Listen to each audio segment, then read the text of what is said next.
What's up? Welcome back to the channel. Today we're doing an EDH deck tech for Omnath, Locus of Rage.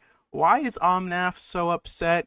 He used to not be so upset, but I'm glad he's upset because he is one of the most powerful landfall commanders in the game. If you don't know Omnath, Locus of Rage, 3, 2 red, 2 green for a 5/5. Whenever a land enters the battlefield under your control, you make a 5/5 red and green elemental creature token. That's pretty powerful. However, it also says when it or another elemental you control dies, it deals 3 damage to any target, which gives you built-in protection against board wrath. So if you play lots of lands, get lots of little tokens out, and someone wraps the board, it could be you, it could be your opponent. You get to dome things in the face for 3. So that's pretty good. So first off, we're going to go over the commander's strengths and weaknesses. Strengths is probably the strongest landfall ability in Magic the Gathering just by itself, and it's on a really good commander. Your tokens will do damage even when they die, so they'll attack for 5, but also they'll die and they'll do 3 damage. And the deck functions as a ramp/control deck without the commander, so that's really good. Because ramp and control are good in commander, and doing it, with a great landfall trigger is great, but you don't even have to have Omnath on the board to make this a potent deck. Your weaknesses is that this deck is going to be a big target. People don't like Omnath. You're gonna, especially in more casual tables, people are gonna see you play Omnath, and they're gonna think, "Damn, we need to kill him before he gets to 7 mana." Of course, they're not gonna be able to do that, but you're gonna be a target right out of the bat. And your commander is 7 mana, so it's gonna be hard to get to your commander and also play lands in the same turn. You can do that with ramp and landfall, but it's still 7 mana commander, still a pretty steep cost. So the way that we get around our commander being 7 mana is ramp, but also the deck functions as a ramp deck without your commander, so you don't really need Omnath in play for this deck to be a potent landfall deck. So you don't even have to have your commander, the deck works without him. But the deck works even better when you have him in play. The best ramp in the game at 1 mana.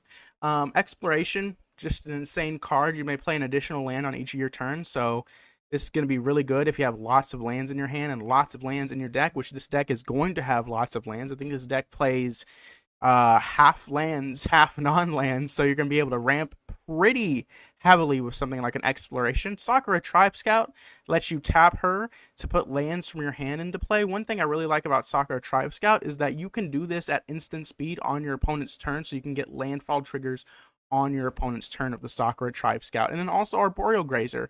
It's an insane card. It's Mox Diamond. Arboreal Grazer is literally Mox Diamond. Mox Diamond is on the game changer list. Arboreal Grazer should also be on the game changer list because it is as good, if not better, than Mox Diamond. When it enters the battlefield, you may put a land card from your hand on the battlefield tapped. So it's just basically a 1 mana, get an extra land into play. Pretty damn good. One of the best ramp spells in all of Magic, Arboreal Grazer. I am not joking.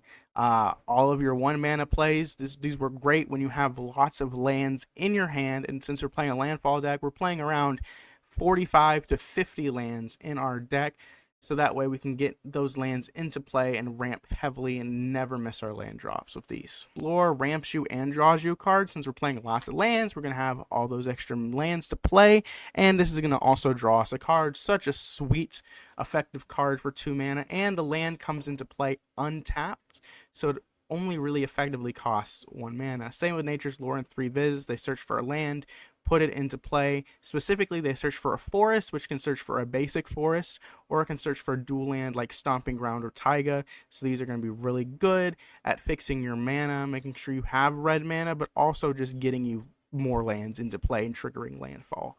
By the way, they put them under the battlefield, not tapped. They just put it in how it comes. So, they really only effectively cost 1 mana. The reason that cultivates are controversial is because they cost 3 mana, and even though they search for 2 lands, one of them enters tapped and one of them goes into your hand, so they're not as good as Nature's Lore or 3 Fizzes, but they do have their own wrinkles that is the reason why I'm including both of these in this deck, is that they trigger landfall potentially twice in the same turn. You can cultivate to get a land into play tap, to get a land into your hand, and then play that land to trigger landfall twice. It makes sure that you get 2 lands from it, make sure that you hit your land drops, and these can get you 2 different basic land types if you're playing like a 3 or 4 color deck. I like Cultivate and Kodama's Reach in a landfall strategy because they make sure that you get your lands. If you're not playing a landfall strategy, I'm kind of less less a fan of these, but they're still pretty sweet if you're playing a budget ramp deck or a budget green deck. I do like these cards in the landfall deck. Another 3 mana ramp, Spelunking. Oh my god, this card is insane. So it enters the battlefield, you draw a card, you put a land card from your hand onto the battlefield. So it's Explore, but on an enchantment. However, it says lands you control enter the battlefield untapped. So all of your tapped lands, whether it be bounce lands, whether it be lands that enter the battlefield tapped, like Field of Dead, now enter untapped. Super good card, especially if you have bounce lands. If you have bounce lands, you can go really hard with Spelunking. You can actually combo off with Spelunking. If you have Spelunking and Azusa in play at the same time and you play a bounce land, you can make tons of mana. That's more, you know, if you're playing modern or if you're playing a more like super competitive deck. But Spelunking, having your lands enter untapped, really, really cool. Insidious Fungus, so it's 3 mana because if you want to activate its ability, you have to pay 1 for itself and then 2 for the ability to draw a card and put a land card from your hand on the battlefield tapped. So it's Explore on a body, but the reason I play this in this deck is because you can play it on turn 1 and activate it on turn 2, but also you can play this to destroy an artifact or enchantment. Pretty good strategy, and also this can trigger landfall at instant speed. And then Azusa, you may play 2 additional lands on each of your turns. Just get landfall twice, 2 more times, you know, with a bounce land or something like that. Crazy, crazy card. Yeah, so we're doing lots of ramp in here. More 3 mana ramp. I like these cards because they get lands out of your deck to thin your deck. Get lands out of the deck, and if you have no lands in hand, these make sure that you hit your landfall triggers. So what helps searches for force and puts it on the battlefield. Straight up great card. It's an elf, which is relevant in some situations, and it's also just a really good creature. You always play this in elf decks and in landfall decks. Topiary Stomper is really cool because even though it only searches for a basic land card, it also is a 3 mana 4/4 with vigilance, which, you know, can block. It can attack in the late game, so, you know, it has a relevant body. It's not great, but it's a relevant body, and, you know, you need to get in some damage or block. You know, it's a great card. 4 mana ramp. You know, if we're playing into the late game, we want some 4 mana ramp. These have other things that they do. Invasion of Zendikar searches for 2 basic lands and puts them into play tapped. So this triggers landfall twice. But also it's a on the other side it's a 4/4 that taps to add mana. So you can get a mana rock in addition to having the 2 lands enter. Sky Shroud Claim searches for 2 forest cards. It's a great card. Especially if you want to get from like 3 mana, or you get from your turn 3 to like your, you know, 7 mana. Also triggers landfall twice. Blossoming Tortoise is a really cool one. When it enters the battlefield or attacks, you mill 3, then return a land into play tapped. So this will get you your lands back into play. Not only does it get you your lands back into play, but it can also ramp you. And it says activated abilities of lands you control cost 1 less to activate, which, you know, if you have a Dark Depths and you want to just go hard on activating a Dark Depths, now it costs 2 instead of 3 to remove an ice counter.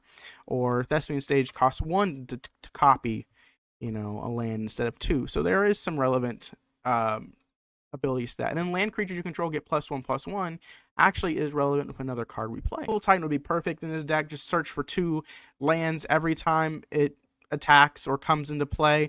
But that card is banned in Commander, so we got to play cards that are similar. Hopefully it will not be banned in Commander for too much longer. Uvenwold Hydra searches for a land and puts it into play tapped. It only does it once when it enters the battlefield, but it comes with a pretty good sized body with reach. Hour of Promise does the same thing as Primeval Titan.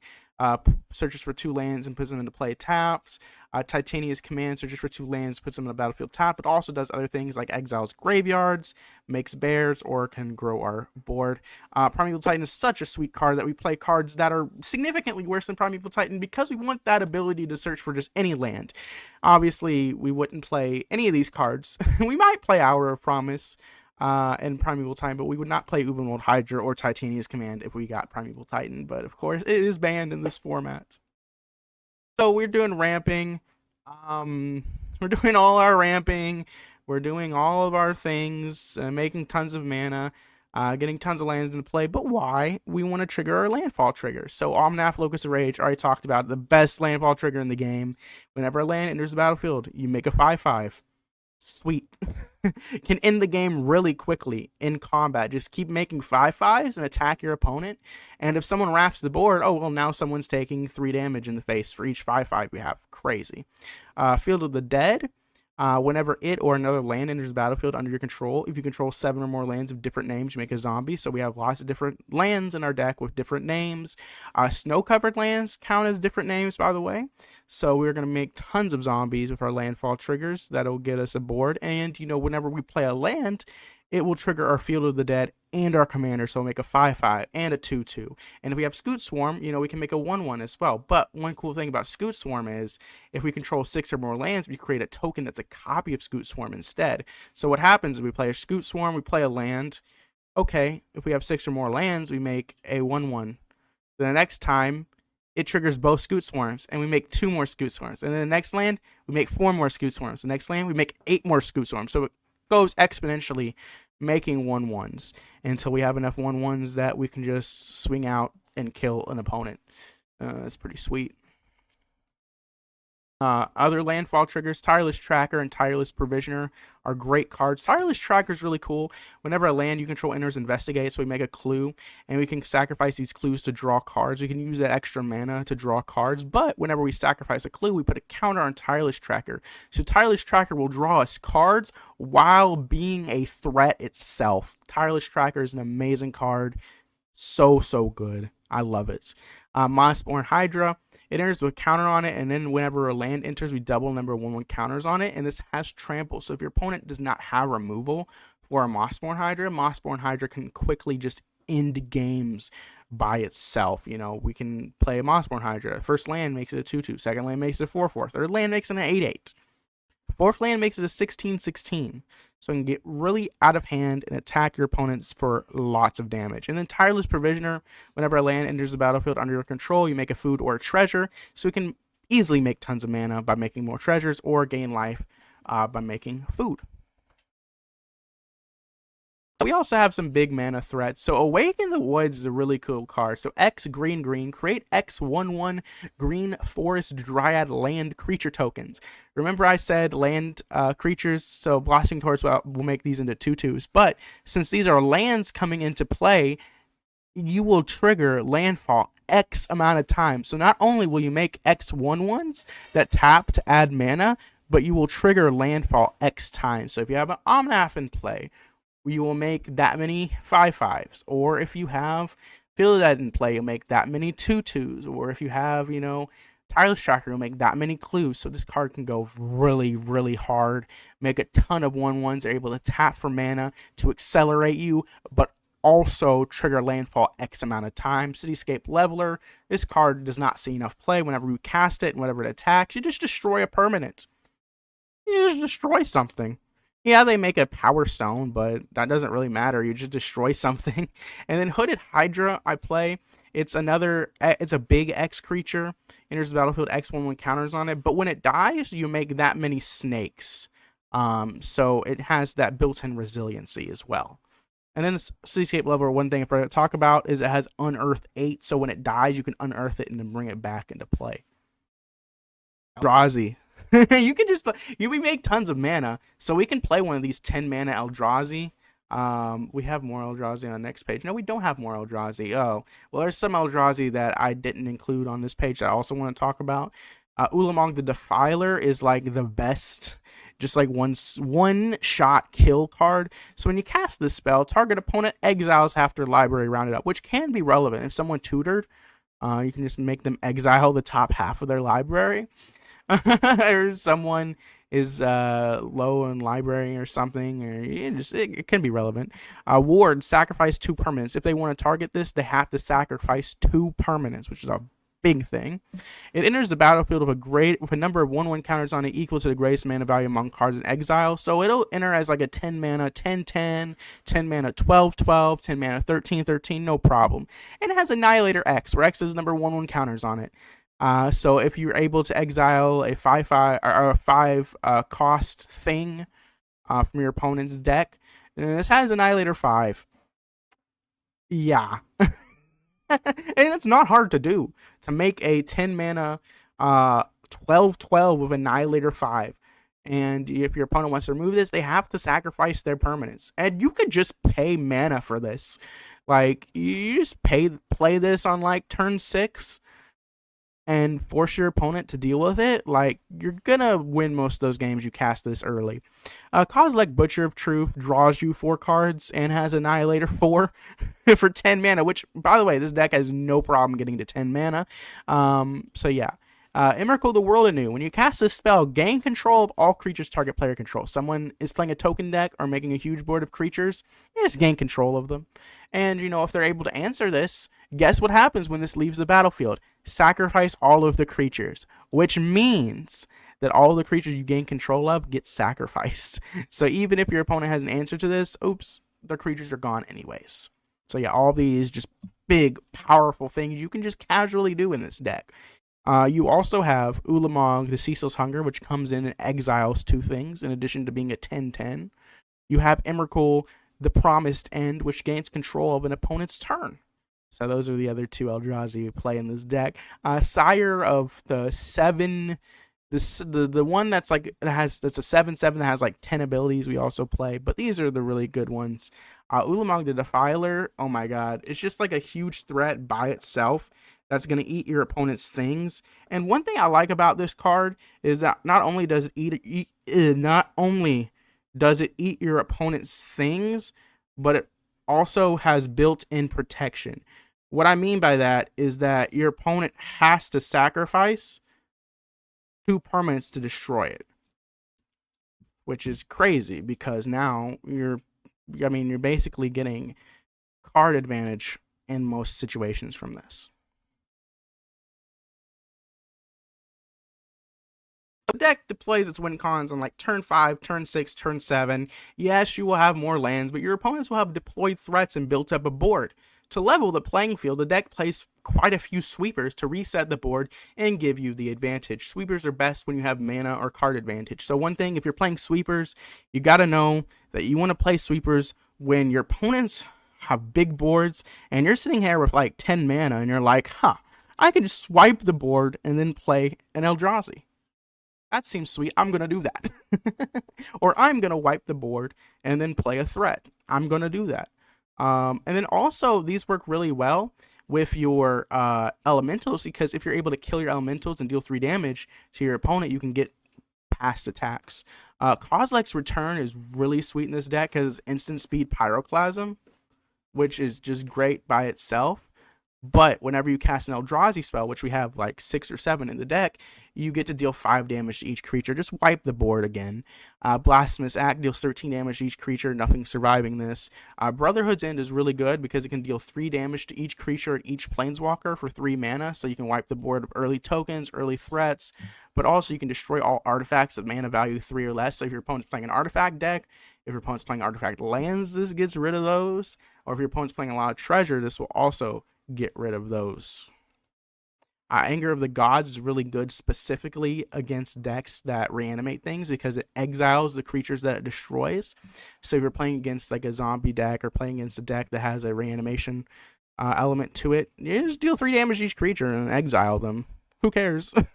Mizia Mortars is a sweet card because for 2 mana you can deal 4 damage to a creature, which is going to be really relevant in certain situations. However, you can pay 6 mana, which is not a problem for this deck, and deal 4 damage to all creatures.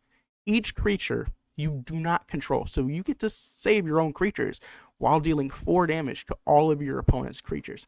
Really, really good card. If you can play this on like turn 4 or turn 5 when your opponents have boards built up, you'd be like, okay, I don't care what you have built up, I'll just destroy all of your creatures. And then I have in this deck Storm's Wrath deals 4 damage to each creature, each planeswalker. It's 4 mana to deal 4 damage, so it's not the best rate, but it also kills planeswalkers. So, you know, your opponent's playing an elf deck, and, you know, they got little elves on the board. You can just be like, all right, just destroy the elves, destroy the zombies, destroy the cats, destroy all your creatures, and then I'm going to do my thing. That's the plan for the deck. All right, let's talk about another element of the deck and the strategy, the landfall strategy.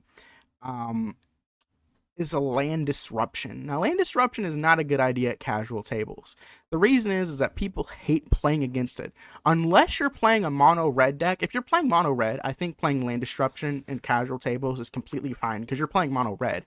But if you're playing casual table with a green red ramp deck with lots of sweepers and you play like land disruption, people are going to hate you.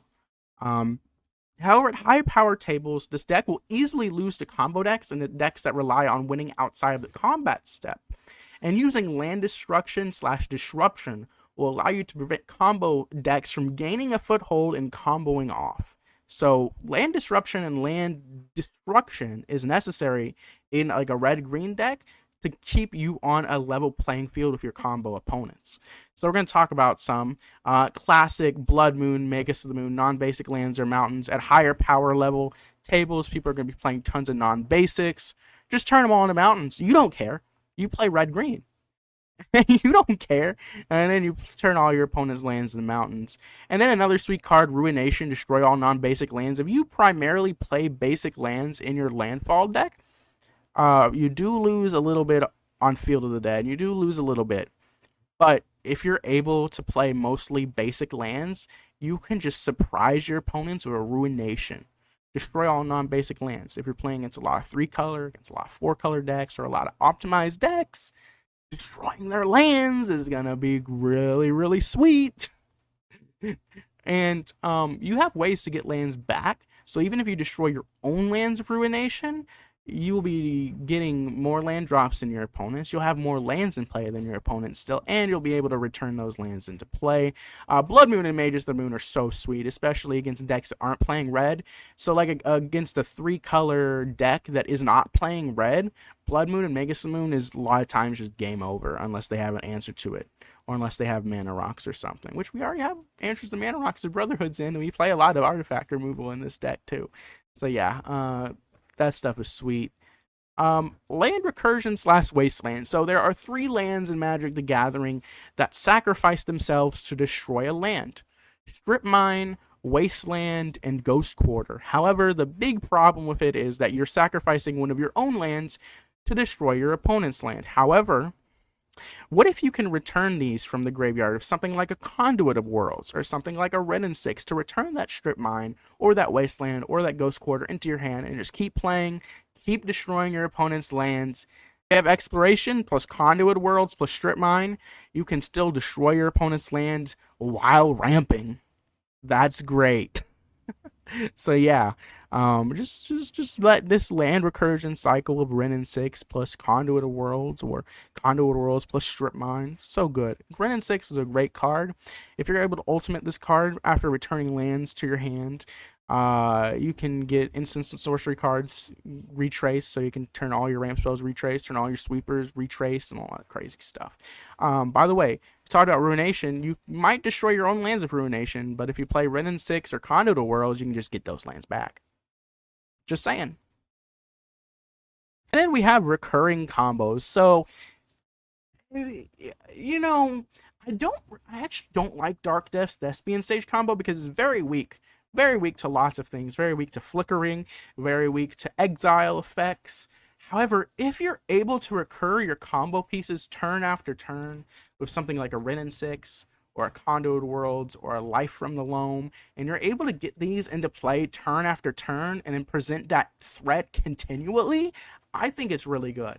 So if you don't know, you Thespian Stage to make a copy of Dark Deaths, and then Thespian Stage becomes a copy of Dark Deaths, but it has no ice counters on it, which means you sacrifice it and you make a 20/20 Merit Lage with Flying and Indestructible. The problem with this is that even though you make a 20/20 with Flying and Indestructible, your opponent can flicker it, your opponent can exile it, Your opponent can do lots of things to stop you from getting that damage in. However, let's say they kill the first Merit Lage. All right. Well, I'm going to Condo the Worlds to get my combo pieces back out. I'm going to do it again. I'm running 6 +1. Do it again. And now your opponents are going to be in a little bit of trouble. Anyways, I hope you like this deck tech. We talked about some mean things we can do in green-red. We also talked about just general landfall decks, general ramp spells, and just general landfall triggers, best cards in this deck, sweepers, and all that fun stuff. Anyways, let me know what you think about this video, and we'll see you next time. Bye-bye.